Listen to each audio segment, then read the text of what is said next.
Hello and welcome back to another video. In this problem, we're told that in 1854, during the California gold rush, an ounce of gold was worth $20.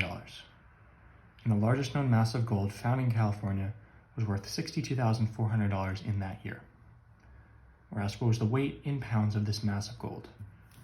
So what we're doing here is we're taking $62,400 and we're doing unit conversion to convert this into pounds. So the first thing we can do is we know that 1 ounce is equal to $20.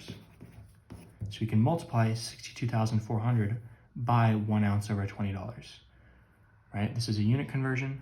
This is like saying, okay, we have 6 and we're multiplying it by 4 divided by 4. Well, 4 divided by 4 is 1, so 6 times 4 divided by 4 is just 6 times 1 is just 6.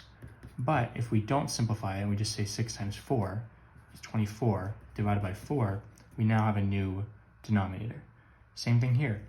The dollar signs are canceling and we have some number, ounces. So we have the dollars in terms of ounces. So we have the weight in ounces, but we're looking for the weight in pounds, so we have to convert ounces into pounds. So a similar thing, 1 pound, we're told, is equal to 16 ounces. So you can multiply this by 1 pound divided by 16 ounces. The ounces cancel, and we now have it in terms of pounds.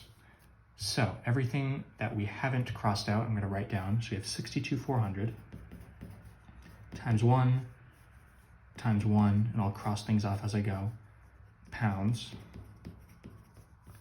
divided by 20 times 16. A little redundant to write the ones there, but it's okay. And if you plug in this to your calculator, right, obviously you don't need to do this by hand, you get that 62,400 times 1 divided by 20 divided by 16 comes out to 195 pounds. So what was the weight in pounds of this mass of gold? 195 is going to be your final answer. As always, thank you for liking and subscribing, and I'll see you in the next video.